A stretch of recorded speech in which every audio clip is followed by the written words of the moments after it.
بسم اللہ الرحمن الرحیم رب اشرح لی صدری ویسر لی امری واحلل عقدۃ من لسانی یفقہوا قولی رضیت باللہ ربا وبالاسلام دینا وبمحمد صلی اللہ علیہ وسلم نبیا ورسولا۔ اللہ اکبر اللہ اکبر اللہ اکبر، لبیک لبیک لبیک یا رسول اللہ صلی اللہ علیہ وسلم۔ الحمد للہ رب العالمین والصلاة والسلام علی خاتم النبیین سید الرسل وخاتم المعصومین وعلى آلہ واصحابہ اجمعین، اما بعد فاعوذ باللہ من الشیطان الرجیم، بسم اللہ الرحمن الرحیم۔ لقد کان لکم فی رسول اللہ اسوۃ حسنہ، صدق اللہ العظیم وصدق رسولہ النبی الکریم الامین۔ ان اللہ وملائکتہ یصلون علی النبی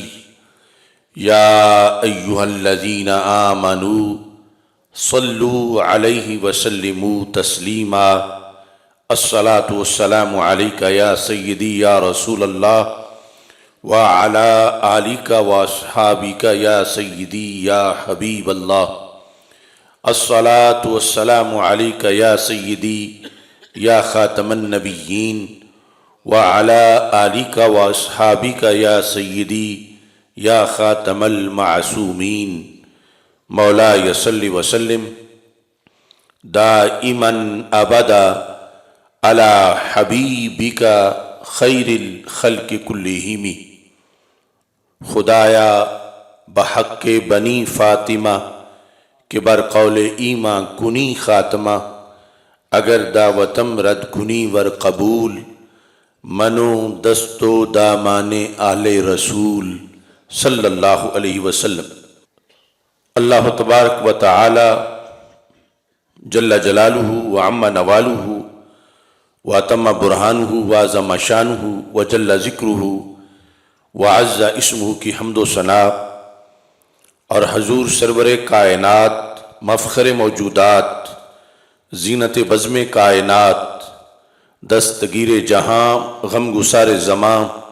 سید سروراں، حامی بے کساں،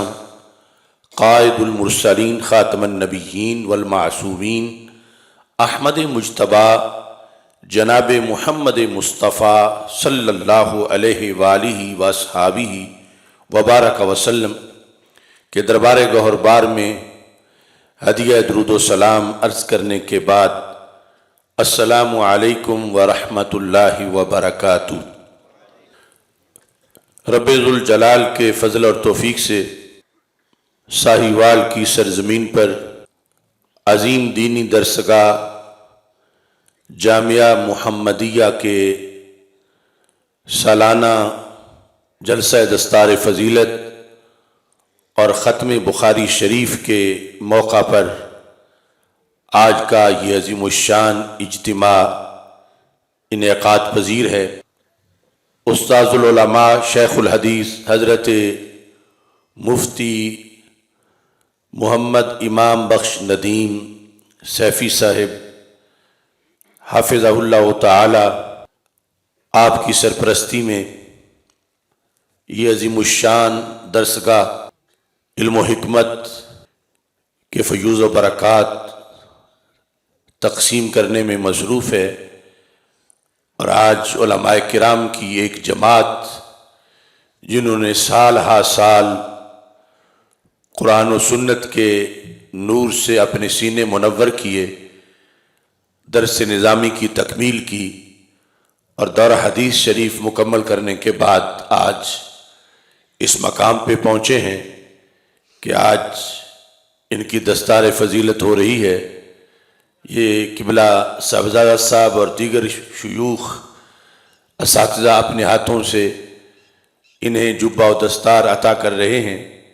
میری دعا ہے خالق کائنات جل جلالہ اس مرکز کو مزید عروج عطا فرمائے، اور یہ علماء کرام اللہ ان کو عملی زندگی میں آسانیاں عطا فرمائے، شرح صدر عطا فرمائے، اور قرآن و سنت کا جو نور حاصل کیا ہے آخری سانس تک آگے اس نور کو بانٹنے کی توفیق عطا فرمائے۔ خالق کائنات جل جلالہ نے انسانیت کی ہدایت کے لیے نبوت کا سلسلہ شروع کیا، اور سب سے آخر میں ہمارے آقا و مولا سید المرسلین حضرت محمد مصطفیٰ صلی اللہ علیہ وسلم کو اس دنیا میں مبعوث کیا، آپ کو ختم نبوت کا تاج پہنا کے بھیجا۔ اس وصف کی بنیاد پر آپ کے علوم و معارف دیگر انبیاء کرام علیہم السلام سے بالکل منفرد ہیں۔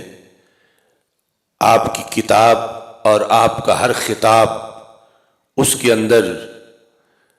یہ جہت واضح ہے کہ آپ نے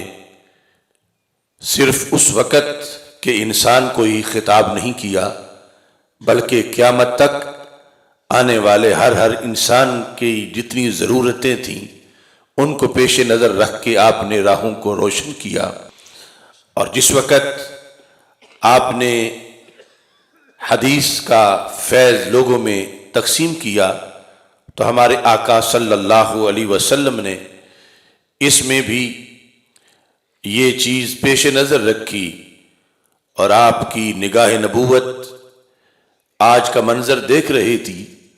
کہ صدیوں کے گزر جانے کے باوجود میری امت میں میری حدیث سننے کا کتنا شوق ہوگا، کس قدر گھر چھوڑ کے سال ہا سال سفر کر کے پڑھیں گے، اور پھر ایک ایک حدیث کے لیے اپنے گھروں سے نکل کر راتوں کو جاگ کر کس طرح اہتمام کریں گے۔ ہمارے آقا صلی اللہ علیہ وسلم نے ارد گرد بیٹھے صحابہ کرام رضی اللہ تعالی عنہم کو فرمایا، تسمعون، کہ تم میرے فرامین کو بڑے شوق سے سن رہے ہو، لیکن یہ یاد رکھو زمانہ تمہیں بھی شوق سے سنے گا۔ تسمعون ویسمع منکم، یہ غیب کی خبر تھی، صرف ایک کل کی نہیں، کروڑوں کل کی خبر تھی۔ یسمع منکم، تم سے بھی سنا جائے گا۔ تم جہاں بھی دنیا میں جلوہ گر ہوگے، اس خوشبو کے لیے تمہاری طرف شوق اور عقیدت کے کارواں چلیں گے۔ وَيُسْمَعُ مِمَّن يَسْمَعُ مِنْكُمْ، اے صحابہ پھر جو تمہارے شاگرد ہوں گے وہ بھی زمانے کے امام بنیں گے، وہ بھی ستاروں کی طرح چمکیں گے، اور ان سے بھی روشنی لینے کے لیے لوگ پہنچیں گے۔ اب دیکھو صحابہ و تابعین رضی اللہ تعالی عنہم کا زمانہ گزرے ہوئے کتنا وقت گزر چکا ہے، اور ہمارے آقا صلی اللہ علیہ وسلم کا ایک ایک لفظ کیسے زندہ ہے کہ آج بھی دلوں میں شوق ہے کہ ہم سنیں کہ ہمارے آقا صلی اللہ علیہ وسلم نے کیا فرمایا، اس کا مطلب کیا ہے، اس کا معنی کیا ہے، سرکار تک پہنچنے کے لحاظ سے اس کے سورسز کیا ہیں، چین آف اتھارٹیز کیا ہے۔ ارے یہ تو سرکار دو عالم صلی اللہ علیہ وسلم کے مقدس زبان سے نکلے ہوئے لفظ ہیں۔ ایک عاشق صادق تو صرف و نحو بھی اس لیے پڑھتا ہے کہ یہ میرے نبی علیہ السلام کی بولی ہے جو میں سیکھ رہا۔ حضرت سیدنا حسن بصری رضی اللہ تعالیٰ عنہ جو طریقت کے بھی بڑے امام ہیں، اور مجھے تو یہ شرف حاصل ہے کہ میری جو علمی سند ہے بغداد شریف کی، وہ حضرت امام حسن بصری رضی اللہ تعالیٰ عنہ کی نسبت اور ان کے وسیلے سے تاجدار حل عطا حضرت علی المرتضیٰ رضی اللہ تعالیٰ عنہ تک پہنچتی ہے۔ آپ کے کچھ مریدین نے جب پڑھنا شروع کر دیا اور وہ رٹے لگا رہے تھے، دربا دربا دربو دربت گردانے، اور پھر صرف کے سبق پکا رہے تھے، نحو پکا رہے تھے، تو کسی نے ان کی شکایت امام حسن بصری کے پاس لگائی کہ یہ اس طرف کیوں توجہ کر رہے ہیں؟ انہیں محض اپنے اوراد و وظائف کی طرف متوجہ رہنا چاہیے۔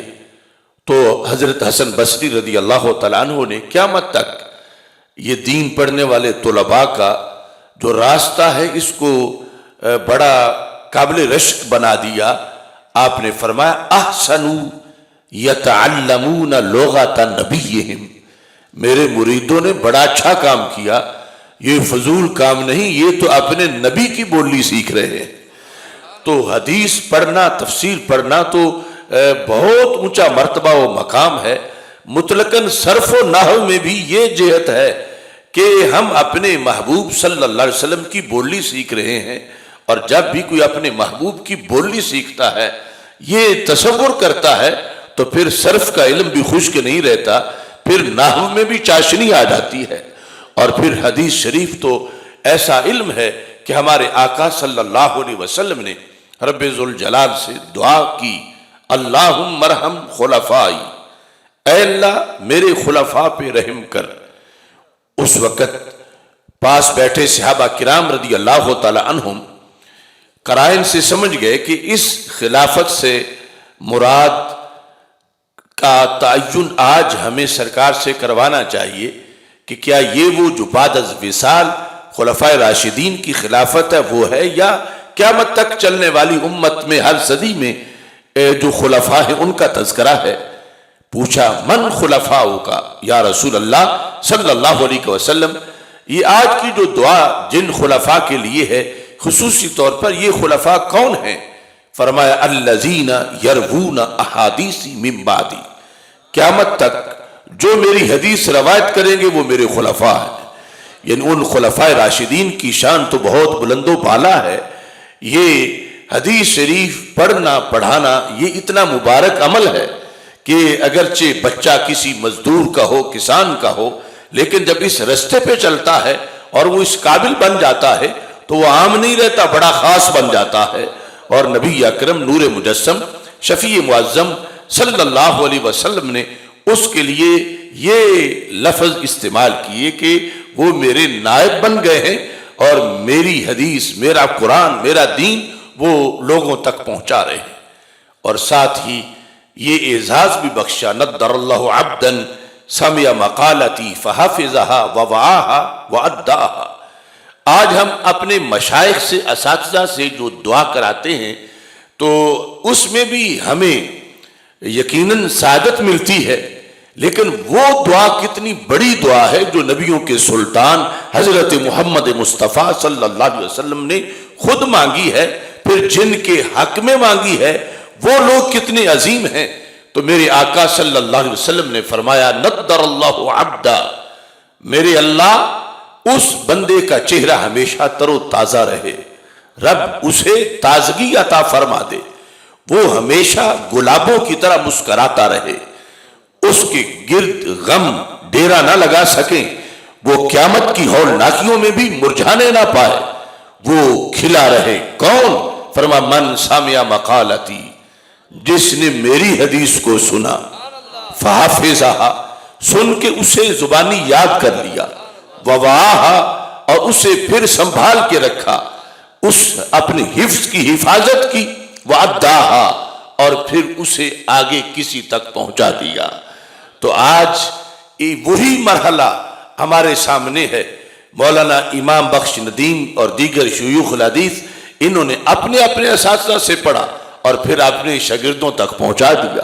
حافظہا ووعاہا واداہا، یہ سلسلہ چلتے چلتے 14 صدیوں سے زیادہ وقت گزر گیا ہے، اور انشاءاللہ یہ زمانہ دیکھے گا کہ قیامت آ جائے گی، پھر بھی ہمارے آقا صلی اللہ علیہ وسلم کے اس علم کا جھنڈا لہرا رہا ہوگا۔ اور یہ لوگ بڑے خوش نصیب ہیں کہ جنہیں اس نیٹ ورک کا ایک رکن بنا دیا گیا ہے۔ لوگ اپنی دیگر مصروفیات بھی رکھتے ہیں، لیکن یہ بڑی قابل رشک مصروفیت ہے، اور یہ ایک پھر نظریہ بھی ہے امام بخاری رحمۃ اللہ علیہ کا پڑھنے پڑھانے میں۔ اور یہ ہم آج بات کرتے ہوئے فخر بھی، اللہ کا شکر بھی ادا کرتے ہیں کہ ہم جس مسلک سے تعلق رکھتے ہیں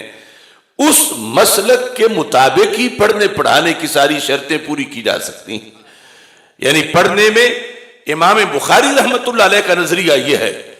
کہ دنیا کے جس کونے میں بھی کوئی پڑھ رہا ہو، کسی شیخ کے پاس، یا زمانہ کوئی بھی ہو، وہ عجم میں ہو یا عرب میں ہو، وہ دوسری صدی میں ہو یا 15ویں میں ہو، جہاں بھی وہ ہو، جس وقت وہ اللہ کے رسول علیہ السلام کی حدیث پڑھتا ہے، اسے یہ یقین رکھنا چاہیے کہ وہ سرکار دو عالم صلی اللہ علیہ وسلم کی بارگاہ میں حاضر ہے اور سرکار اس کی طرف نظر کرم فرما رہے ہیں۔ یعنی یہ عقیدہ بعد میں نہیں گھڑا گیا، یہ عقیدہ مجدد دین و ملت اعلی حضرت امام احمد رضا خان فاضل بریلوی رحمت اللہ علیہ یا حضرت مجدد الفسانی رحمت اللہ علیہ، ان بزرگوں نے گھڑا نہیں، یہ پڑھا ہے، شروع سے یہ عقیدہ آیا ہے کہ محمد بن ابی حاتم جو امام بخاری رحمت اللہ علیہ کے پرسنل سیکٹری بھی تھے اور شاگرد بھی تھے، وہ حدیث لکھ رہے تھے امام بخاری رحمت اللہ علیہ کے پاس۔ یہ امام ذہبی نے سیر اعلام النبلاء میں لکھا ہے کہ لکھتے لکھتے کافی وقت گزر گیا، امام بخاری رحمت اللہ علیہ نے یہ سمجھا کہ کہیں میرا شاگرد اکتا نہ گیا ہو، تو ان کی حوصلہ افزائی کے لیے آپ نے اپنا نظریہ یہ بیان کیا جو آج بھی ہم سب کے لیے مشعل راہ ہے اور یہ مرکز لطافت ہے۔ آپ نے فرمایا طب نفسا، اے میرے شاگرد جیتے رہو، خوش رہو۔ کیوں؟ فرمایا بڑے خوش قسمت ہو، ان اہل الملاہی فی ملاہیہم والتجار فی تجاراتہم واہل الصناعات فی صناعاتہم فانت مع النبی واصحابہ صلی اللہ علیہ وسلم۔ امام بخاری رحمت اللہ علیہ نے کہا اس وقت تاجر تجارت کر رہے ہیں، صنعت کار صنعتوں میں مصروف ہیں اور لاہو و لاب والے گپے لگا رہے ہیں، اور میرے شاگرد تم کہاں ہو؟ کہ انت مع النبی واصحابہ، تمہارا وقت محمد بن اسماعیل بخاری کے پاس نہیں، حقیقت میں محبوب باری کے پاس گزر رہا ہے۔ انت مع النبی واصحابہ، کہ تم نے رسول اکرم صلی اللہ علیہ وسلم کے دربار میں صحابہ کی معیت میں یہ وقت گزارا ہے۔ اب یہ نظریہ آج 15ویں صدی میں اگر ڈھونڈو گے کہ کس مسلک میں ہے، کون رسول پاک صلی اللہ علیہ وسلم کے بارے میں یہ نظریہ رکھتا ہے کہ وہ زندہ ہو، تابندہ بھی ہے اور ہم ان کے سامنے حاضر بھی ہیں اور وہ ہمارے ناصر بھی ہیں، تو یہ مسلک تمہیں اور کہیں نہیں ملے گا، ملے گا تو گنج بخش کے مریدوں کے پاس ملے گا، ملے گا تو مجدد الفسانی اور حضرت غوث پاک کے دیوانوں کے پاس ملے گا، ملے گا تو فکر رضا والوں کے پاس ملے گا۔ آج ہم ختم بخاری کرتے ہوئے اللہ کا شکر ادا کرتے ہیں کہ جن کی کتاب کے لحاظ سے یہ تقریب منعقد ہے، ہم اسی مسلک پر ہیں، اسی عقیدے پر ہیں، اسی نظریے پر ہیں، اور ان کا جو معمولات کے اندر جو منہج تھا اسی پر ہیں۔ اب دیکھیے آج زمانے کے گزرنے کے ساتھ ساتھ کسی کو محفل میلاد پر اعتراض ہے، کسی کو محفل معراج پر، کسی کو 11ویں شریف پر، کسی کو حلقہ ذکر پر، مختلف قسم کے فتنے پیدا ہوئے۔ لیکن اگر ہم دیکھیں کہ اصول سے کیسے آگے مسائل اخذ کیے جاتے ہیں اور انہیں کس انداز میں قابل عمل ہی نہیں بلکہ سنت بھی سمجھا جاتا ہے اور قابل ثواب بھی سمجھا جاتا ہے، تو امام بخاری رحمت اللہ علیہ آپ کا جو انداز تھا بخاری لکھنے کا، آپ اس کو ہی ملاحظہ کر لیں۔ آپ فرماتے ہیں ما بدأت فی کتابی الصحیح حدیثا الا اغتسلت قبل ذلك وصلیت رکعتین۔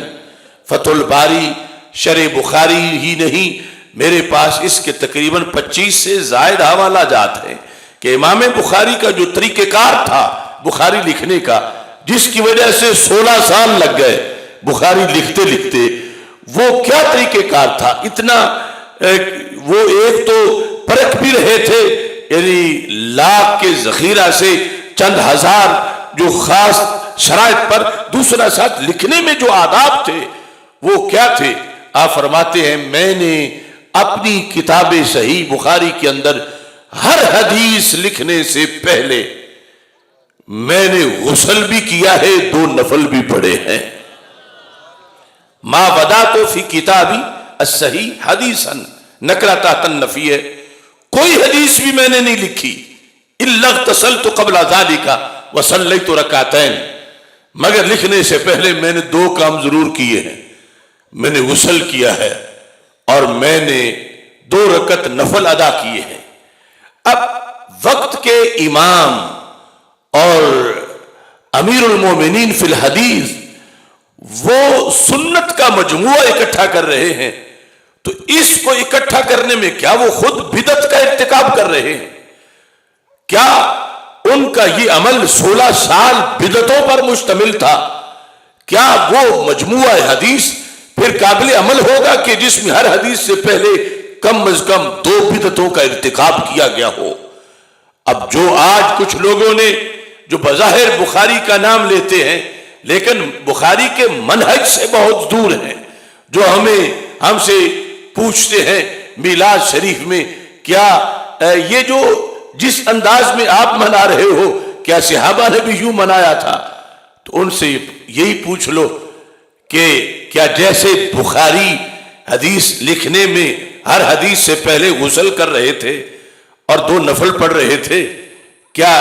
یہ کہیں قرآن میں اس کا تذکرہ ہے لفظوں میں؟ کون سی آیت ہے کہ اذا کتبتم الحدیث فاغتسلوا، کہ جب حدیث لکھنے لوگے تو غسل کر لو؟ یہ کس آیت میں ہے، یا کم از کم کس حدیث میں ہے، یا خلفائے راشدین کے کس عمل میں کہاں ذکر ہے؟ اور پھر کیا تم امام بخاری بڑے محبت والے ہیں حضرت صدیق اکبر رضی اللہ تعالیٰ عنہ سے؟ جیسے تمہیں کہتے تم صحابہ سے زیادہ عشق والے آگے ہو کہ تم یوں کر کے کہتے عشق کے لیے کر رہے ہیں، انہوں نے کیوں نہ کیا؟ تو امام بخاری ہر حدیث سے پہلے غسل کرتے ہیں اور ہر حدیث سے پہلے 2 رکعت نفل پڑھ رہے ہیں، تو حضرت صدیق اکبر رضی اللہ تعالیٰ عنہ تو بڑے عاشق تھے، پھر انہوں نے کیوں نہ کیا؟ تو کیا یہ سب کچھ امام بخاری بدعت کر رہے تھے؟ نہیں، بدعت نہیں، وہ تو سنت کے امام ہیں اور اہل سنت کے امام ہیں، انہوں نے بدعت نہیں کی۔ ارے دیکھو، ہم صرف محفل منعقد کریں تو فتویٰ بدعت کا آئے، انہوں نے تو پوری ایک نماز متعارف کروا دی، حدیث لکھنے سے پہلے کی نماز، ہر حدیث سے پہلے اس پر پابندی ہو رہی ہے کہ چونکہ حدیث لکھنی ہے تو 2 رکعت نفل پڑھنے ہیں۔ تو یہ کہاں حکم ہے اذا کتبتم الحدیث صلوا رکعتین، جب حدیث لکھنے لگے 2 رکعت پڑھو؟ یہ کوئی آیت نہیں، کوئی حدیث نہیں، صحابہ کا عمل نہیں، لیکن بخاری نے کیوں بنا لیا؟ اور بنایا بھی طلب ثواب کے لیے، عبادت سمجھ کے کیا۔ وہ بدعت کی جو لیٹسٹ تعریف کرتے ہیں اس کے مقابلے میں امام بخاری کا یہ عمل واضح موجود ہے۔ اگر آج ہمارے اہل سنت کے معمولات بدعت ہے تو پہلے نمبر پہ امام بخاری پہ فتویٰ لگے گا کہ جنہوں نے ایک نیا کام ثواب سمجھ کے دین کے اندر وہ کیا اور 16 سال کیا، اور اگر یہ بدعت ہے تو پھر اسے بدعت کہنے والے کو اپنا علیحدہ ذخیرہ حدیث کا ڈھونڈے کہ جو صحیح مسلم کے علاوہ ہو۔ یہ تو اس منہج پہ کیا گیا جو 11ویں منانے والوں کا ہے، جو میلاد منانے والوں کا ہے، جو معراج منانے والوں کا ہے، کہ جس وقت اوپر اصول میں ایک حکم آ جاتا ہے تو اس کے تحت آگے جزیات کے احکام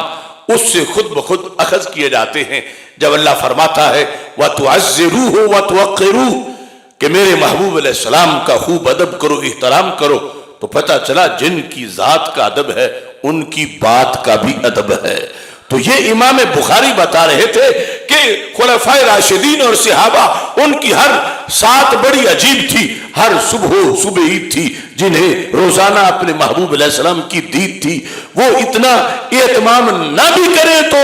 ان کے لیے سارے وہ انعام خداوندی کے مظاہر موجود تھے، اور ہم نہ چہرہ محبوب علیہ السلام کا دیکھ سکے نہ وہ زمانہ پا سکے۔ ہم بعد میں یہ سارے اہتمام اس لیے کرتے ہیں کے درمیان سے پردے ہٹتے رہیں اور ان کی یاد سے دل آباد رہے، اور پھر بھی ہمیں اتنا کچھ کر کے وہ گھڑی نہیں ملتی جو صحابہ کرام کو آنکھ کھولتے ہی دل میں مل جاتی تھی۔ تو اس لیے یہ بڑے عاشق نہیں، اپنی کمی پوری کر رہے ہیں اور اپنے بعد میں آنے کے لحاظ سے قرب کے سورسز حاصل کر رہے ہیں۔ تو جو ان سے مزید بعد میں آئے ہیں وہ بھی یہ سارے اہتمام، لائٹنگ اور یہ سب زیب و آرائش اور یہ سب تقدس اور تطہیر کے منازل، یہ سارے اس لیے ہیں کہ ہم ان سورسز کے ذریعے سے یاد رسول صلی اللہ علیہ وسلم میں زیادہ سے زیادہ وقت گزاریں، اور سرکار کو اگرچہ اس آنکھ سے دیکھ تو نہیں رہے لیکن یہ تصور کریں کہ جہاں بھی بیٹھے ہیں ہم نگاہ نبوت کے نیچے بیٹھے ہیں۔ تو حضرت امام بخاری کا جو منہج ہے لکھنے میں اور پڑھانے میں، یہ آج ملک بھر میں درسگاہوں میں ختم بخاری ہو رہا ہے، لیکن اہل سنت میں برملا کہہ رہا ہوں ہم افورڈ کر سکتے ہیں اس منہج کو، اس کے تقاضوں کو اور شرائط کو جو امام بخاری رحمت اللہ علیہ کا منہج ہے، جیسے انہوں نے اس کو لکھا اور جیسے انہوں نے جس عقیدے کے ساتھ پڑھایا، اس عقیدے کے ساتھ اہل سنت کے مشائخ، شیوخ اور طلباء ہی اس کو پڑھ بھی سکتے ہیں اور آگے پڑھا بھی سکتے ہیں۔ امام بخاری رحمت اللہ علیہ کی یہ عظیم کتاب جو ہے، اس میں آخری سب سے حدیث جو آج یہاں جس کی تلاوت کی گئی اور ساتھ اس کا ترجمۃ الباب بھی ہے، تو امام بخاری رحمت اللہ علیہ کا یہاں مقصد ایک برے عقیدے کا رد کرنا ہے، اور وہ معتزلہ کا عقیدہ ہے۔ اب دیکھیے پوری کتاب امام بخاری رحمت اللہ علیہ کی، اس کا خلاصہ یہ ہے کہ یہ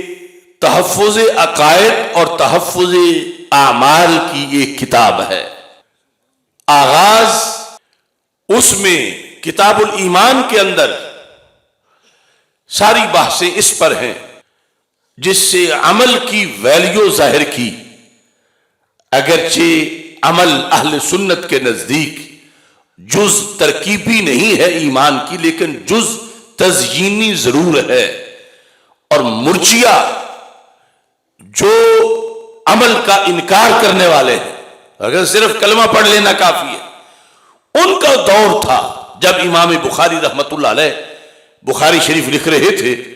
تو آغاز بھی ایک بد عقیدہ کمپنی کے رد پر مشتمل ہے، اختتام بھی ایک بد عقیدہ کمپنی کے رد پر مشتمل ہے۔ آغاز جو ہے وہ مرجئہ کے رد سے ہے اور اختتام معتزلہ کے رد سے ہے۔ معتزلہ کا یہ مذہب تھا کہ اعمال فضا میں مل جاتے ہیں، یہ عرض ہیں، اور قیامت کے دن حقیقی طور پر کوئی وزن نہیں ہوگا، وہ اعمال کے وزن کے منکر تھے۔ تو امام بخاری رحمت اللہ علیہ نے آخری جو بحث کی وہ وزن اعمال پر کی، آخری باب یہ قائم کیا، اور پھر اتنی مناسبت ہے چونکہ پہلا نیت سے شروع کیا، اور نیت کا تعلق اعتقاد کے ساتھ ہے، اور یہ عمل کی بنیاد ہے اور اس کا مقام دنیا ہے، اور وزن کا تعلق آخرت کے ساتھ ہے، اور آخرت کا تعلق خاتمے کے ساتھ ہے، اور خاتمے کا تعلق اختتام کے ساتھ ہے۔ تو امام بخاری جو ہر کتاب میں آخر میں وہ چیز لاتے ہیں جو خاتمے پہ دلالت کرے، تو پوری کتاب کا خلاصہ بھی یہ ہے کہ آغاز جو ہے نیت سے کیا جس کا مقام ابتدا میں ہوتا ہے، اور اختتام عمل کے وزن پہ کیا جس کا مقام انشاءاللہ آخرت میں آنے والا ہے۔ اور درمیان میں یہ سارا یہ جتنی بھی لکھی وہ یہ کہ پھر بندے کے عمل کا وزن کیسے بنتا ہے۔ اگر ایمان نہیں تو عمل کا کوئی وزن نہیں، پھر کھوکھلا ہے، پھر اس کی کوئی حیثیت نہیں۔ قرآن مجید برہان رشید میں رب ذوالجلال نے وہ جو عمل ہے جو ایک کافر کا عمل ہے، فرمایا کہ وہ ایسے ہی ہے جیسے دوپہر کے وقت ریت کے میدان میں ریت پر پڑتی ہے شعائیں تو لگتا ہے کہ ٹھاٹھے مارتا سمندر ہے، اور حقیقت میں ایک کی بوند بھی نہیں ہوتی۔ تو کیونکہ ایمان نہیں، اس لیے بنیاد تب بنتی ہے جب ایمان ہے، اور پھر اس کے بعد پھر جتنا خلوص ہے اس کے لحاظ سے عمل کا وزن بنتا ہے۔ کافر کے عمل کا جتنا بھی وہ لنگر خانے کھول لے اس کا کوئی وزن نہیں نکلے گا قیامت کے دن، اور مومن کے چھوٹے سے عمل پر بھی احد پہاڑ جتنا ثواب مل جائے گا کہ یہ ایمان کی برکت ہے۔ اور سارے جتنا بھی لکھا امام بخاری رحمت اللہ علیہ نے وہ سارے کا سارا ان وسائل اور ان طرق پر مشتمل ہے کہ کس طرح بندے کے عمل کا اللہ کے دربار میں قیامت کے دن وزن بننے والا ہے نیکیوں کے پلڑے میں۔ تو آخری ترجمۃ الباب اختصار سے، چونکہ اجتماع میں عوام بھی ہیں اور پھر طلباء کا سبق بھی ہے، تو کچھ باتیں تو شاید صرف طلباء کو ہی علماء کو ہی سمجھ آئیں اور عوام کو مشکل لگے، لیکن انشاءاللہ میں کوشش اس کا جو پیغام ہے وہ سب کو سمجھ آئے۔ باب قول اللہ وَنَدَعُ الْمَوَازِينَ الْقِسْطَ لِيَوْمِ الْقِيَامَةِ، اللہ کے اس فرمان کے بارے میں باب ہے کہ اللہ تعالیٰ فرماتا ہے ہم ترازو رکھیں گے، انصاف کے ترازو قیامت کے دن۔ تو مطلب کیا ہے؟ ترازو حقیقی طور پر ہوگا، یہ کوئی خیالی ترازو نہیں ہوگا۔ تو موازین سے آیت سے یہ ثابت کیا کہ وزن ہونا ہے، کیونکہ ترازو حقیقی ہیں تو پھر وزن بھی حقیقی طور پر ہوگا۔ اور ساتھ یہ لکھا وَأَنَّ أَعْمَالَ بَنِي آدَمَ وَقَوْلَهُمْ يُوزَنُ أَوْ تُوزَنُ، کہ بنی آدم کا ہر عمل جو ہے اور ہر جو قول ہے اس کا وزن کیا جائے گا۔ اس کی دو صورتیں ہیں کہ یا تو ہر عمل اور قول کو اللہ جسم دے دے گا اور وہ قادر مطلق ہے، وہ کن کہے گا سب کچھ ہو جائے گا، یا یہ ہے کہ کسی جسم والی ظرف اور چیز کے اندر قول اور عمل جو ہے ان کو ڈالا جائے گا، اور اس طرح قیامت کے دن ہر بات کا وزن ہوگا اور اس کا انسان کو حساب دینا پڑے گا۔ اور یہاں چونکہ امام بخاری رحمت اللہ علیہ جو مفردات استعمال ہوئے ہوں ریلیٹڈ موضوع کے وہ بھی ساتھ ذکر کرتے ہیں، تو اس لیے قسطاس اس کا جو رومی زبان میں معنی ہے اس کا ذکر کیا، اور پھر ساتھ یہ واضح کر دیا کہ جو قسط ہے اس کے دو معنی ہیں اور آپس میں وہ ضدیں ہیں۔ اس میں مقسط کا معنی جب اسی سے باب افعال بنایا جاتا ہے تو پھر اس کا معنی عادل ہے، لیکن اسی کا جب مجرد استعمال ہوتا ہے وَأَمَّا الْقَاسِطُونَ فَكَانُوا لِجَهَنَّمَ حَطَبًا، تو پھر اس کا معنی جائر اور ظالم ہوتا ہے، عادل نہیں ہوتا۔ اس پر تفصیلاً باتیں ہیں اور اب اختصار مطلوب ہے۔ اس کے بعد امام بخاری رحمت اللہ علیہ نے یہ حدیث ذکر کی، مقصد تھا کہ میں حدیث سے ثابت کروں، جیسے آیت سے ثابت کیا ہے کہ وزن ہوگا، وَالْوَزْنُ يَوْمَئِذٍ الْحَقُّ، اس دن کا وزن برحق ہے، ایسے ہی میں آیت سے بھی ثابت کروں، اور مطلب فکر آخرت دینا ہے کہ عمل خلوص سے کیا جائے۔ آج وقت ہے کہ اس کے وزن کا اہتمام کر لیا جائے، ورنہ کل پھر مہلت نہیں ملے گی۔ تو یہاں پر پھر آپ نے یہ حدیث ذکر کی، اور چونکہ امام بخاری رحمت اللہ علیہ ایک حدیث آپ نے 35 مرتبہ بھی ذکر کی ہے بخاری شریف میں، اور وہ با مقصد تکرار ہے کہ ہر بار اس کی علیحدہ سند ذکر کی ہے اور ہر بار اس سے نیا مسئلہ اخذ کیا۔ تو اس طرح یہ جو آخری حدیث ہے اس کو بھی امام بخاری رحمۃ اللہ علیہ نے اپنی کتاب میں 3 بار ذکر کیا ہے۔ 2 بار اس سے پہلے اس کا تذکرہ ہے، ایک تو کتاب الدعوات کے اندر آپ نے باب فضل التسبیح کے اندر اس کو ذکر کیا،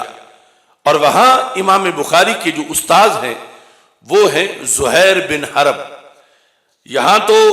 آپ نے یہ حدیث آخری جو ہے وہ احمد بن اشکاب سے روایت کی ہے، لیکن وہاں پر یہی حدیث آپ نے اپنے دوسرے شیخ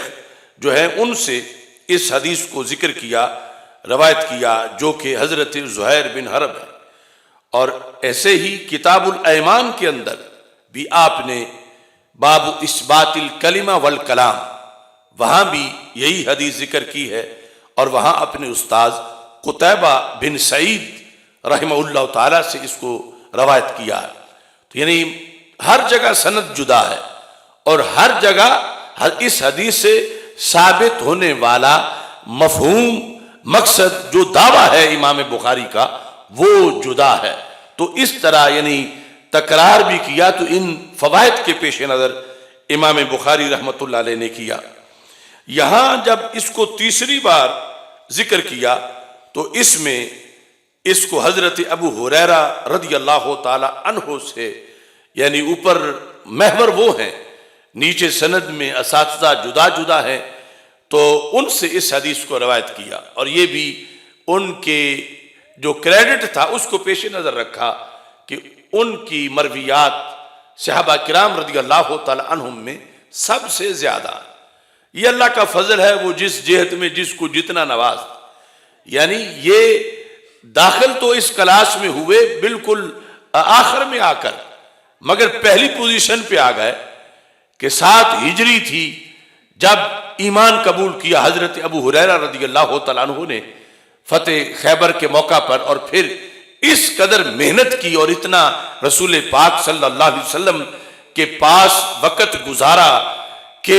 روایت حدیث کے لحاظ سے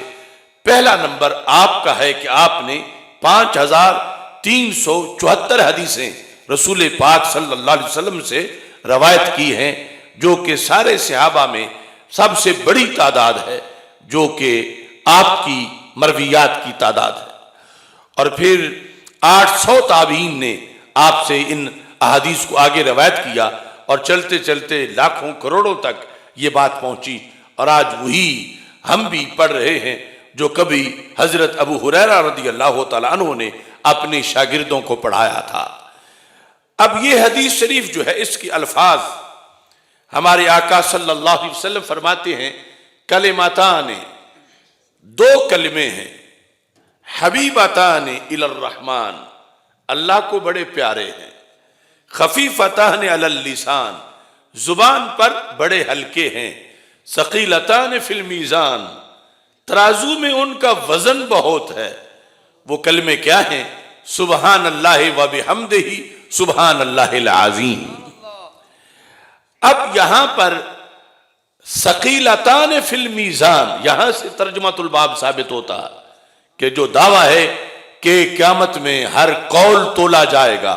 ہر عمل کا وزن ہوگا، تو حدیث کہتی ہے ثقیلتان فی المیزان، کہ یہ جو زبان سے بولتے ہو ترازو میں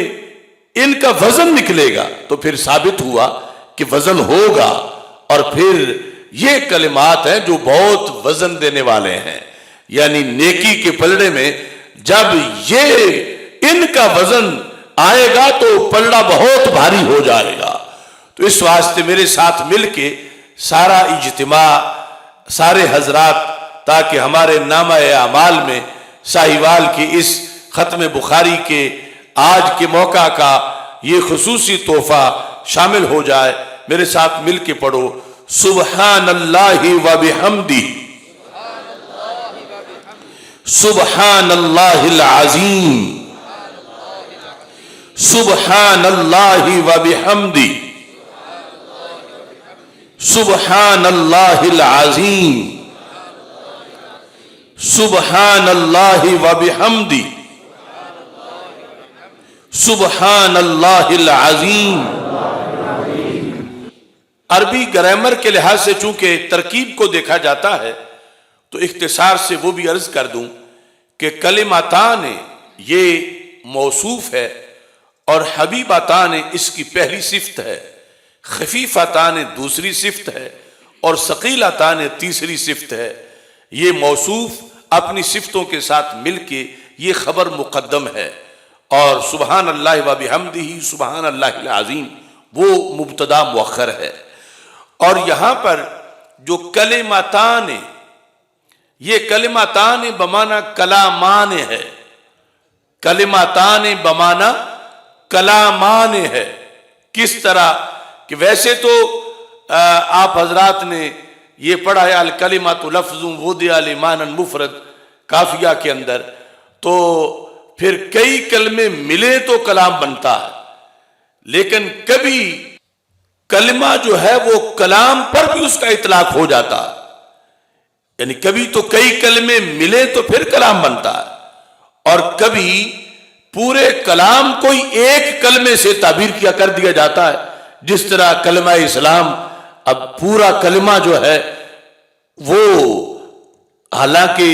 اس کے اندر دو کلام ہیں، لیکن کہ اس کو کلمہ شہادت اور کلمہ طیب اور کلمہ، وہ لفظ جس طرح وہاں پر لفظ کلمہ جو ہے کلام پر بولا گیا ہے، ایسے ہی حدیث شریف میں بھی لفظ کلمہ یہاں کلام پر بولا گیا ہے۔ یعنی کلماتان کا مطلب یہ نہیں کہ دو مفردات ہیں کہ جو خود کلام نہیں،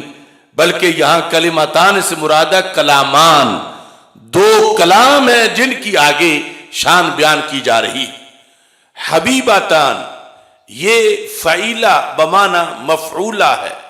یعنی حبیباتان ہے محبوباتان، کہ دو کلمے ہیں محبوب کلمے۔ محبوب کلمے کا مطلب کیا ہے کہ ان کا پڑھنے والا اللہ کا محبوب بن جاتا ہے، ان کا ورد کرنے والا اللہ کا محبوب بن جاتا ہے، ان کو سننے والا اللہ کا محبوب بن جاتا ہے، ان کو لکھنے والا اللہ کا محبوب بن جاتا ہے۔ کلماتان حبیباتان، یہ تبلیغ در تبلیغ ہے، یعنی ایک تو یہ ہے کہ سبحان اللہ و بحمدہ سبحان اللہ العظیم، اس میں مقصد امام بخاری رحمت اللہ علیہ نے یہ ڈھونڈا کہ ثابت کیا جائے کہ اعمال کا وزن ہونا ہے۔ پھر یہ ہے کہ یہ امت کے لیے ورد وظیفہ ہے کہ جھاگ سمندروں کی اس جتنے بھی گناہ ہو تو یہ کلمات پڑھیں تو وہ گناہ بخشے جاتے ہیں۔ اور مقصد جب رسول اکرم صلی اللہ علیہ وسلم یہ امت کو تحفہ دینا چاہتے ہیں تو یوں بھی سرکار فرما سکتے تھے قولو سبحان اللہ و بحمدہ سبحان اللہ العظیم، یہ آغاز ہی قولو سے ہوتا کہ یہ کہو، لیکن ہمارے آقا صلی اللہ علیہ وسلم نے اس سے پہلے ایک گفتگو فرمائی، وہ پوری تمہید ہے۔ کلمتان حبیبتان للرحمن خفیفتان للسان ثقیلتان فی المیزان، یہاں تک جو گفتگو ہے، اس گفتگو سے بھی ایک قیامت تک کے مبلغین علماء اور قیامت تک کے محققین کو یہ طریقہ بھی بتایا کہ تبلیغ کرنی کیسے ہے۔ اگرچہ سرکار دو عالم صلی اللہ علیہ وسلم کا لفظ سننے کا کتنا شوق ہے سامعین کو، اور جو حکم دیں گے کرنے والے فوراً تیار ہو جائیں گے کہ ہم یہ ورد ابھی شروع کر دیں، لیکن پھر بھی ہمارے آقا صلی اللہ علیہ وسلم نے فرمایا کہ جو قوم کو پیغام دینا ہو اس سے پہلے اس کا فائدہ ان کو بتا دو، تاکہ ان کے اندر شوق پیدا ہو جائے کہ ہمیں جو حکم دیا جا رہا ہے اگر ہم یہ کام کریں گے تو ہمیں ملے گا کیا۔ جب یہ چیز کسی بھی حکم کو پہنچانے سے پہلے مبلغ قوم کو بتا دے گا تو اب اس پر عمل کے چانسز بہت زیادہ ہو جائیں گے کہ دل میں شوق ہوگا، اگرچہ یہ کام سخت ہے لیکن اس کا فائدہ بڑا ہے۔ اور پھر فائدہ دیکھنے کے لحاظ سے بندہ دیکھتا ہے کہ یہ کام کروں گا تو اس پہ وقت کتنا لگے گا، اس میں مشقت کتنی آئے گی، یہ تھوڑے ٹائم میں ہوگا یا زیادہ، اس کو دیکھ کر بھی کوئی فیصلہ کرتا ہے کروں یا نہ کروں۔ پھر یہ ہے کہ اگر میں یہ کروں گا تو لوگ کیا کہیں گے، اس پر مجھے ریسپانس کیا ملے گا؟ پھر یہ ہے کہ بندوں کا ریسپانس زیادہ ہے یا اللہ کے ہاں مرتبہ کیا ملے گا، وہ میں دیکھوں، میں لوگوں کی بات چھوڑوں کہ لوگ کیا کہیں گے یا نہیں کہیں گے، اللہ اس پر کیا دے گا، اور پھر یہ میں دنیا میں جو کر رہا ہوں آخرت میں اس کا مجھے کیا فائدہ ہونے والا ہے۔ ایک تو دنیا میں فائدہ، اصل یہ فائدہ ہے کہ دیکھا جائے کہ آخرت کا فائدہ کیا ہے۔ تو میرے آقا صلی اللہ علیہ وسلم نے سبحان اللہ و بحمدہ سبحان اللہ العظیم یہ حکم کہ یہ پڑھا کرو دینے سے پہلے ہمارے آقا صلی اللہ علیہ وسلم نے اس سلسلہ میں اٹریکشن کی جو باتیں تھیں وہ جامع طور پر اپنی امت کو عطا کی کہ یہ دیکھنا ہے کہ یہ اس کے پڑھنے سے بندے کو اللہ کے دربار میں کیا ملتا ہے، اللہ کے ہاں وہ کیسا ہوگا۔ فرمایا یہ وہ کلمے ہیں بندہ پڑھے تو رب کا محبوب بن جاتا ہے۔ پھر یہ کیا اس پر کوئی گھنٹے لگیں گے، کوئی ہفتے لگیں گے، کوئی سال لگیں گے تو پھر پڑھا جائے گا، اور پڑھنے میں کیا بڑی مشکل ہوگی؟ فرمایا کوئی مشکل نہیں، خفیفتان علی اللسان، پڑھو گے زبان پر بڑے ہلکے ہیں، اور پھر کیا ان کا فائدہ کیا بہت زیادہ ہونے والا ہے، اور پھر وہ آخرت کا فائدہ جو کہ دنیا کے فائدے سے بہت زیادہ بندے کو چاہیے۔ تو میری آقا صلی اللہ علیہ وسلم نے فرمایا ثقیلتان فی المیزان، اس کا تو اس دن بڑا وزن نکلے گا جس دن تھوڑے تھوڑے وزن کی بھی بندے کو ضرورت ہوگی کہ اگر میرا نیکیوں کا پلڑا بھاری ہو گیا تو میں جنتی بن جاؤں گا، تو اس دن اس کا بڑا وزن نکلنے والا ہے۔ تو اگرچہ سرکار کے حکم پر قوم ویسے بھی عمل کرنے والی تھی، لیکن یہ پہلے بتایا کہ مبلغین اس طرح کر کے پہلے لوگوں کو ترغیب دے، اور پھر اس ترغیب میں آ کر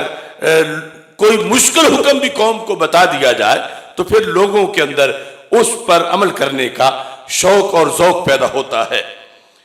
اس میں سبحان اللہ و بحمدہ سبحان اللہ العظیم، خود یہ جو کلمات ہیں ان کلمات کے اندر یہ حسن ہے کہ اللہ تعالیٰ کی صفات کی دو قسمیں ہیں، ایک ہیں صفات سلبیہ اور دوسری ہیں صفات ثبوتیہ۔ صفات ثبوتیہ ہے کہ وہ قادر ہے، وہ ناصر ہے، وہ علیم ہے، وہ حکیم ہے، وہ خبیر ہے، وہ رشید ہے، وہ حمید ہے، اور سلبیہ کہ وہ کمزور نہیں، وہ سوتا نہیں، وہ عاجز نہیں، وہ مخلوق نہیں، یعنی جن کے ترجمے میں نہیں آتا ہے۔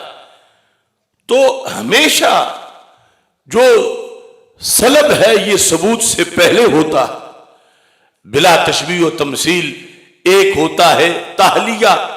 اور ایک ہوتا ہے تخلیہ، پہلے تخلیہ ہوتا ہے پھر تحلیہ ہوتا ہے۔ یہ دنیا کی چیزوں میں بھی کسی دیوار کو پینٹ کرنا چاہو تو پہلے اس کی ہر آلودگی کو دور کیا جاتا ہے، پھر اس پر وہ پینٹ کیا جاتا ہے، بلا تشبیہ و تمثیل۔ اللہ کی تو تنزیہ بیان کرنی ہے، اور صرف ترتیب یہ ہے کہ جب ہم کلمہ اسلام بھی پڑھتے ہیں تو پہلے نفی ہے پھر اس بات ہے، پہلے لا ہے پھر اللہ ہے، اور یہی پورے قرآن میں، حدیث میں، تورات میں، زبور میں، انجیل میں اسی ترتیب کو پیش نظر رکھا گیا ہے کہ جہاں بھی تسمیح اور تحمید یہ اکٹھی آئی ہیں تو تسبیح پہلے ہے، تحمید بعد میں ہے۔ فَسَبِّحْ بِحَمْدِ رَبِّكَ وَاسْتَغْفِرْ إِنَّهُ كَانَ تَوَّابًا، کہیں بھی دیکھو تو اس بنیاد پر اس کے اندر بھی سبحان اللہ و بحمدہ سبحان اللہ العظیم، یہ انداز ہمارے آقا صلی اللہ علیہ وسلم نے ان کلمات کے اندر بھی ارشاد فرمایا ہے، اور اللہ تعالیٰ کی تسبیح اور تحمید کا ہمیں حکم فرمایا۔ قرآن مجید برہان رشید کے اندر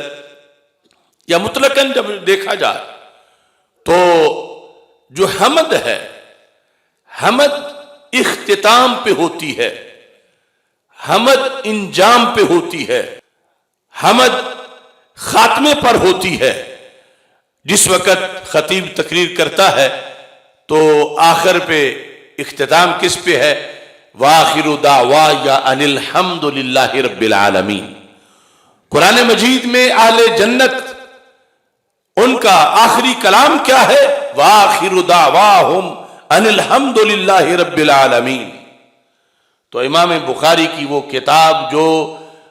سارے امتوں میں ذخیرہ حدیث کی بنیاد پر قیامت تک جس کو ایک دوام ملا ہے، اس کا بھی اختتام اسی حمد پہ ہو رہا ہے جو طریقہ ہمیشہ اختتام پر دلالت کرتا ہے۔ بلکہ اگر دیکھو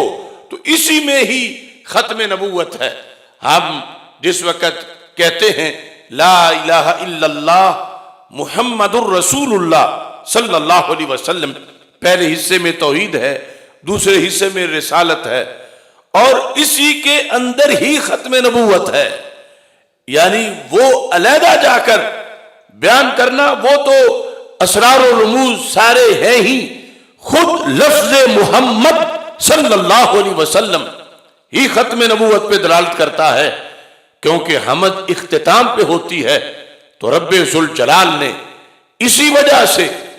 1,24,000 کم و بیش جو انبیاء کرام علیہ السلام ہیں، ہمارے آقا صلی اللہ علیہ وسلم سے پہلے کسی کا نام بھی حمد سے مشتق نہیں کیا۔ کسی کا نام احمد نہیں تھا، کسی کا نام حامد نہیں تھا، کسی کا نام حماد نہیں تھا، کسی کا نام محمود نہیں تھا، چونکہ حمد اختتام پہ ہوتی ہے۔ جنہیں حمد والا نام دینا تھا انہیں تاج ختم نبوت پہنانا تھا۔ تو اس بنیاد پر ہمارے آقا صلی اللہ علیہ وسلم کا جو اسم گرامی محمد ہے، اس کو جو انفینیٹیو ہے، اس کا مصدر حمد جس سے ڈرائیو کر کے اس کو بنایا گیا ہے، وہ ہی دلالت کر رہا ہے کہ ان کے آنے سے نبوت کا دروازہ بند ہو گیا ہے، چونکہ یہ آخری ہے اور اختتام جو ہے اس پر دلالت کرتی ہے یہ چیز حمد والی۔ اور یہاں امام بخاری رحمت اللہ علیہ نے اسی انداز میں اپنی کتاب کا اختتام بھی کیا ہے۔ اور جو شروع میں نے آپ کے سامنے بات رکھی کہ امام بخاری رحمت اللہ علیہ آپ نے اپنے عہد کے اندر جو بد اعتقادی کی تحریکیں تھیں ان کے رد کے لیے صحیح بخاری شریف لکھی، اور اتنا اس کو ہائی لائٹ کیا کہ آغاز اور اختتام اور درمیان ہر طرف اس چیز کو پیش نظر رکھا کہ جو بھی معاشرے کے اندر بدی پنپ رہی ہو، عالم کا فرض ہے کہ اس کا رد کرے، چونکہ اگر یہ خاموشی اختیار کرے گا عوام ان کو تو وہ آنکھ میسر نہیں کہ جس سے پتہ چلے کہ چور چوری کر رہا ہے، وہ اندھیرے میں ہے، لیکن عالم دین کو بڑی محنت سے وہ آنکھ ملتی ہے۔ تو جب آنکھ ملتی ہے تو پھر جب چور نظر آئے تو اس کا یہ کام نہیں کہ آنکھیں بند کر لے، اس کا یہ کام ہے کہ یہ بتائے کہ یہاں چوری ہو رہی۔ ہمارے آقا صلی اللہ علیہ وسلم نے اسی لیے ہی قیامت تک کے لیے یہ ہوم ورک دیا اپنی امت کو، فرمایا کہ يحمل هذا العلم من كل خلف عدوله ينفون عنه تعریف الغالین وانتحال المبتلین وتعویر الجاہلین۔ یہ بھی غیب کی خبر تھی، یہ بھی خطبات ختم نبوت میں سے ہے۔ يحمل هذا العلم، فرم میرے علم کے حامل پیدا ہوتے رہیں گے، کبھی بھی میری امت کی گود بانجھ نہیں ہوگی، اس کے دامن میں پھول کھلتے رہیں گے۔ کوئی بھی زمانہ آ جائے، کروڑوں امریکہ پابندیاں لگا لے، یہ پھر بھی میری امت میں یحمل هذا العلم من کل خلف، ہر نئی جنریشن میں میرے وارث پیدا ہوں گے۔ اور صرف پڑھ لینے والے کو وارث نہیں کہا، ساتھ شرط بیان کی، اس کا سنی ہونا۔ عدولہ، کہ جو عالم بھی ہوگا اور عادل بھی ہوگا، اور عدل کی دو قسمیں ہیں، ایک ہے عدل قول کا، ایک ہے فعل کا، اور ایک ہے اعتقاد کا۔ سب سے بڑا عدل اعتقادی عدل ہے، اور سب سے بڑا ظلم اعتقادی ظلم ہے۔ ارے ویسے تو بخاری میں ہے کہ 100 کا قاتل بھی بخشا گیا، کتنا بڑا ظالم تھا، بخشا گیا، مگر اگر نہیں بخشا جائے گا تو اعتقادی ظالم نہیں بخشا جائے گا۔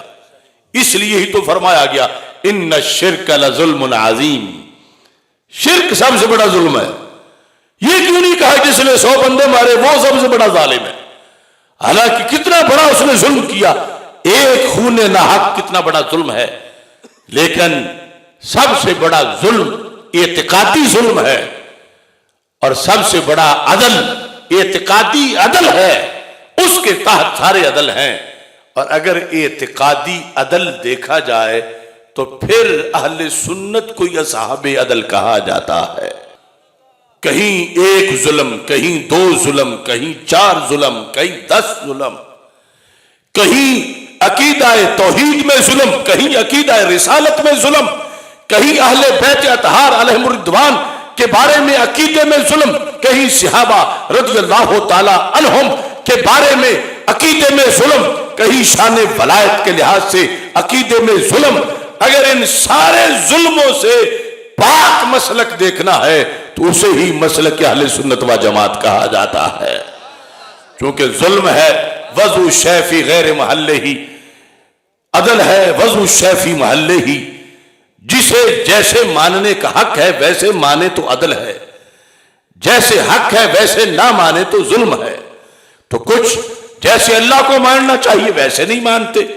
تو وہ وہاں ظلم کر رہے ہیں، کچھ ایسے جیسے رسالت کو ماننا چاہیے ویسے نہیں مان رہے تو وہ وہاں ظلم کر رہے ہیں، کچھ ایسے ہیں جیسے اہل بیت اطہار رضی اللہ تعالی عنہم کو ماننا چاہیے ویسے نہیں مان رہے وہ وہاں ظلم کر رہے ہیں، کچھ وہ ہے جیسے صحابہ کرام رضی اللہ تعالی عنہم کو ماننا چاہیے ویسے نہیں مان رہے وہ وہاں ظلم کر رہے ہیں۔ یہ مختلف مسالک ہیں ظلم کرنے والے۔ اللہ نے اہل سنت کو عدل ہی عدل کا مقام عطا فرمایا ہے۔ وَمِمَّنْ خَلَقْنَا أُمَّةً يَهْدُونَ بِالْحَقِّ وَبِهِ يَعْدِلُونَ، تو یہ جو یعدلون ہے اس کی شرط لگائی رسول پاک صلی اللہ علیہ وسلم نے کہ مطلقاً پڑھا ہوا میرا وارث نہیں، پڑھا ہوا ہو اور عادل بھی ہو، اعتقادی طور پر بھی ظالم نہ ہو۔ فرما ہر زمانے میں وارث میرے پیدا ہوں گے، وہ اہل سنت بھی ہوں گے، عالم بھی ہوں گے۔ اب آگے ان کا پھر کام بتایا، وہ پڑھ کے چپ سرکار نہیں بنیں گے، بولیں گے، کیا کریں گے؟ 3 کام بتائے، ینفون عنہ تحریف الغالین وانتحال المبتلین وتعویل الجاہلین۔ فرمایا وہ ہر زمانے میں میرے وارث ہوں گے، وہ کیا کریں گے؟ سب سے پہلا کام یہ ہے ینفون عنہ تحریف الغالین، میرے دین میں میرے علم میں جو لوگوں نے تحریف کر ڈالی ہوگی میرے وہ وارث اس تحریف کا پردہ چاک کریں گے، نفی کر دیں گے کہ یہ دین ہے یہ تحریف ہے یہ سائیڈ پہ کرو۔ ینفونا نفی کریں گے، انہو تحریف الغالین، تو یہ بھی غیب کی خبر تھی کہ ایسا ہونا ہے،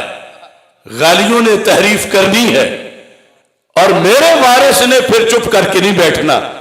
اب دیکھو جب تحریف کرنے والے تحریف کر رہے ہو اور آپ آگے کھڑے ہو جائیں کہ لوگوں یہ جو کہہ رہا ہے یہ تحریف ہے یہ دین نہیں ہے، تو کیا اسے غصہ نہیں آئے گا آپ پر؟ اسے بھی آئے گا، اس کے مریدوں کو بھی آئے گا، اسے بھی آئے گا، اس کے کارکنوں کو بھی آئے گا کہ یہ دیکھو جو کچھ ہمارا دین ہے یہ اسے غلط کہہ رہا ہے۔ اب 2 رستے ہیں، یا تو سرکار کو خوش کر لو یا پھر عوام کو خوش کر لو۔ سرکار کہتے ہیں میرا وارث لوگوں کو گلی گلی محلے محلے شہر شہر بتائے گا لوگوں اصل مدینے والا دین یہ ہے اور تحریف والا یہ ہے، تحریف یہ اس کی ڈیوٹی ہے۔ اور پھر صرف یہی نہیں، کیونکہ فتنہ ایک نہیں، غالی کریں گے تحریف، وانتحال المبتلین، اور باطل پرست ہیلا سازی کریں گے۔ فرمایا میرا وارث باطل پرستوں کے مقابلے میں بھی ڈٹ جائے گا اور کہے گا یہ ہیلا سازی کر رہے ہیں، لہذا اصل چہرہ دین کا دکھائے گا۔ پھر فرمایا کہ وَتَعْوِيلَ الْجَاهِلِينَ، میرا وارث جاہل کی تعویل کا بھی پردہ چاک کرے گا، کہ جو اپنی من گھڑت تفسیر اور من مانا دین، جسے قرآن و سنت کا پتہ نہیں لیکن کہتا ہے جو میں کہوں وہی فتویٰ چلے گا، وہی رائج ہوگا، فرمایا میرا وارث جاہل کی تعویل کا بھی بدلہ لے گا، باطل پرست کے ہیلا سازی کا بھی پردہ چاک کرے گا، اور پھر جس نے تحریف کی اس کی تحریف کو بھی لوگوں کے سامنے عیاں کرے گا۔ تو پھر یہ شہادت گاہ الفت میں قدم رکھنا ہے۔ لوگ آسان سمجھتے ہیں مولوی ہونا، کہ مولوی بننے کا مطلب تو جنگ ہی جنگ ہے، یا مولوی نہیں یا پھر جنگ نہیں، پھر پاپولیرٹی کہاں، پھر لائش کی تعداد کہاں، یا تو ان سب کے ساتھ صلح کر لے، تعویل جاہل والے سے بھی اور تحریف والے سے بھی، باطل پرست سے بھی۔ اب اس کو کچھ نہیں ہے، سارے اس کو کہتے ہیں بڑے اچھے حضرت صاحب بہت اچھے ہیں، یہ کسی کو کچھ بھی نہیں کہتے، لیکن سرکار ناراض ہیں، اسے تو پڑھایا تھا کہ کچھ کہے اور یہ گنگا بن گیا ہے، اسے تو پڑھایا تھا کہ یہ چوکیدار بنے، یہ چوروں کا کمپرومائز کر کے بیٹھا ہے۔ اس روحانی سٹیج پر میں قسم کھا کے کہہ رہا ہوں، یہ سعادت علم دین والی چھوٹی نہیں، بہت بڑی ہے، لیکن اس کی ذمہ داری بھی بہت بڑی ہے۔ بلا وجہ جنت کے گیٹ پر یہ کھڑا ہو کے پیچھے نہیں دیکھے گا، باقی تو کہیں گے جنت ہے تو فوراً داخل ہو جاؤ، عالم دین کھڑا ہو کے کہے گا یا رب، پیچھے دیکھتا ہے، فرشتے کہتے ہیں چلو چلو، کیوں یہاں تو بندہ ٹھہرتا نہیں، فوراً اندر جاتا ہے۔ یہ کہے گا ابھی جن کو جمعہ پڑھاتا تھا وہ تو آئی نہیں، ابھی جنہیں نمازیں پڑھاتا تھا وہ تو آئی نہیں، ابھی جنہیں دورہ حدیث پڑھایا تھا وہ تو آئی نہیں، میں وہ بھی ساتھ لے کے جاؤں گا۔ اتنا پروٹوکول بلا وجہ تو نہیں ملنے والا دنیا میں، پھر اس کے لیے آزمائشیں ہیں، امتحان ہیں، اور یہ عارضی زندگی ہے، عارضی زندگی ہے۔ یہاں آزمائشوں میں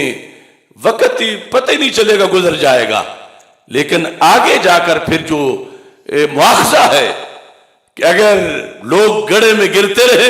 اور آنکھ والا آنکھ بند کر لے، اور اندھوں کی تو ہے ہی نہیں، انہوں تو گرنا ہی ہے، تو پھر مواخذہ ہوگا کہ کیوں تم بیٹھے رہے چپ کر کے، کیوں بیٹھے رہے، تمہیں تو محافظ بنایا تھا، اور تم چوروں کے ساتھ کمپرومائز کر کے بیٹھ گئے کہ اگر رد کریں گے تو چور گولی ماریں گے، اگر رد کریں گے تو چور گالی دیں گے، اگر رد کریں گے تو چور رکاوٹیں ڈالیں گے۔ چاہیے تھا سب کچھ کروا لیتا، مگر دین پر تو پہرا دیتا۔ میرے بھائیو، ہم نے بھی زمانے میں اللہ کا فضل ہے کوئی جرم نہیں کیا، ہم نے صرف بلب جلا کے چوروں کے منہ دکھائے ہیں۔ کوئی حاجی ثناء اللہ ہو اور راتوں کو ڈاکے بھی ڈالتا ہو اور لوگوں سے ہاتھ بھی چمواتا ہو اور بڑے اعزاز لیتا ہو، اور سب سمجھتے ہوں کہ یہی تو ہمارا محافظ ہے، لیکن حقیقت میں چور وہی ہو۔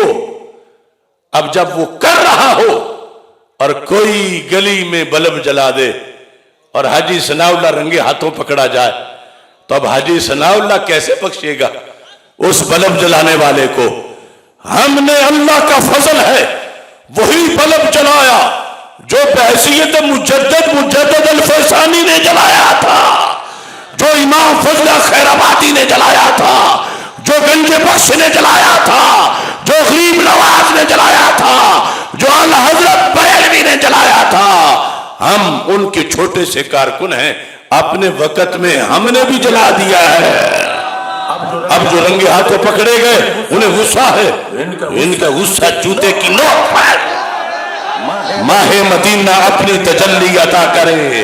یہ ڈھلتی چاندنی تو پہر وہ پہر کی ہے۔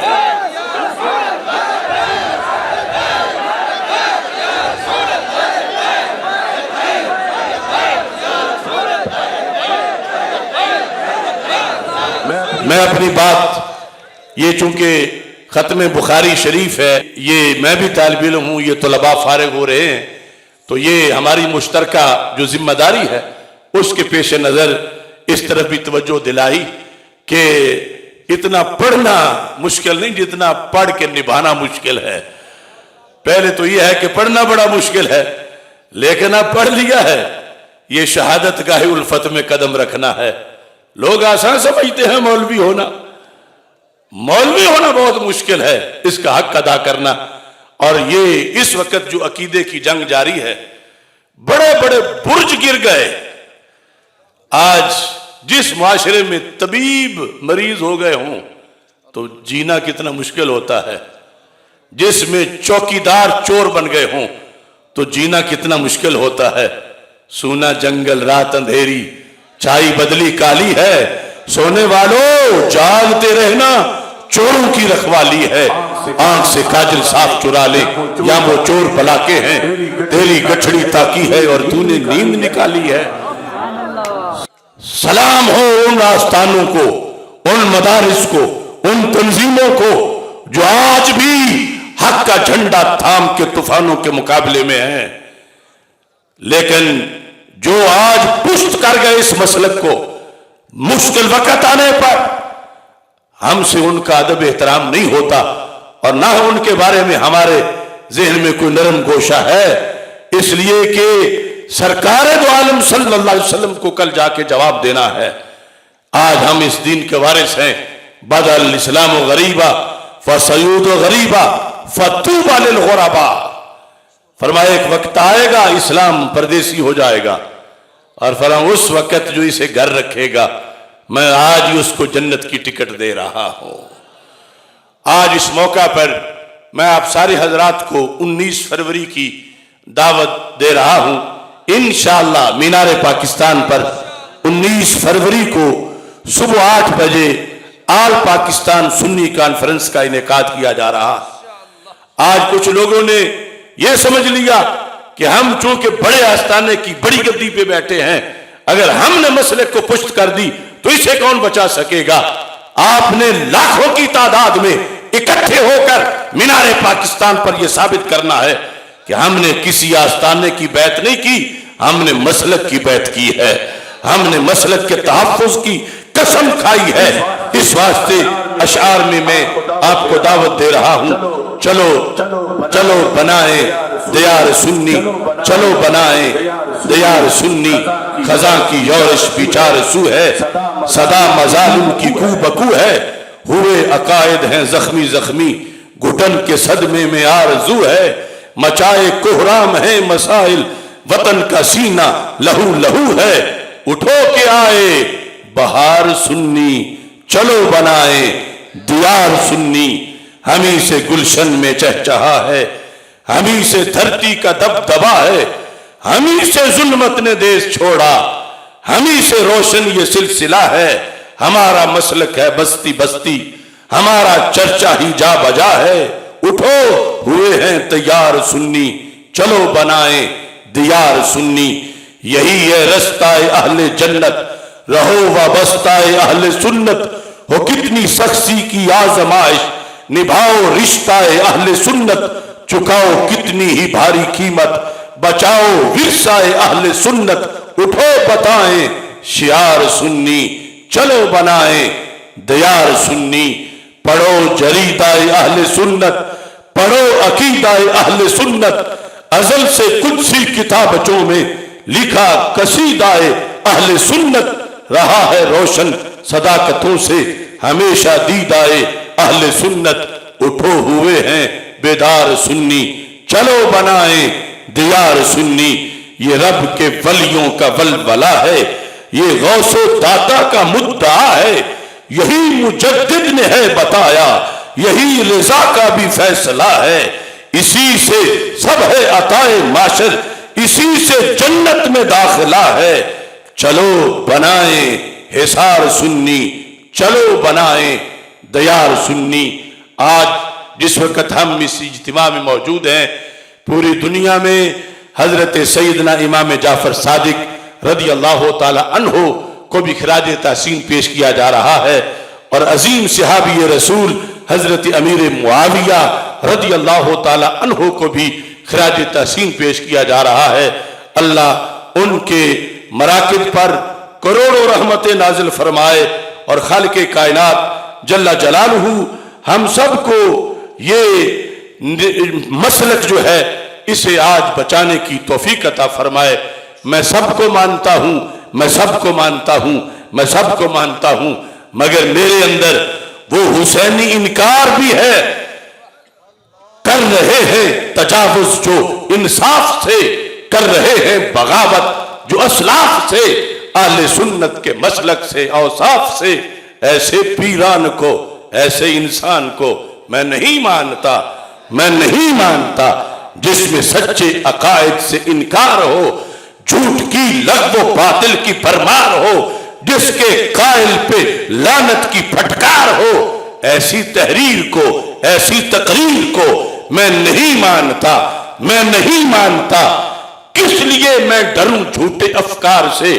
کس لیے میں رکوں حق کے اظہار سے؟ میں حسینی ہوں کہہ دو یہ اغیار سے، گونگے کردار کو، دوہرے معیار کو میں نہیں مانتا، میں نہیں مانتا۔ اگر آپ بھی نہیں مانتے تو زور سے کہہ دو میں نہیں مانتا، میں نہیں مانتا۔ جو ہیں لا تکتمو کو بلائے ہوئے، جو ہیں اپنی گواہی چھپائے ہوئے، جو کتابوں میں ہے وہ دبائے ہوئے، ایسے حضرات کو، ایسے خطبات کو میں نہیں مانتا، میں نہیں مانتا۔ تو اگر اپنا مسلک عیاں نہ کرے، جان کے بھی حقیقت بیان نہ کرے، جو ہے دل میں وہ ورد زبان نہ کرے، ایسی تعلیم کو، ایسی تنظیم کو میں نہیں مانتا، میں نہیں مانتا۔ اسی پر حلف اٹھانا ہے اور لبیک کا نعرہ لگانا ہے، لبیک لبیک لبیک یا رسول اللہ، لبیک لبیک لبیک یا رسول اللہ، لبیک لبیک لبیک یا رسول اللہ، لبیک لبیک لبیک یا رسول اللہ صلی اللہ علیہ وسلم۔ وآخر دعوایا ان الحمد للہ رب العالمین۔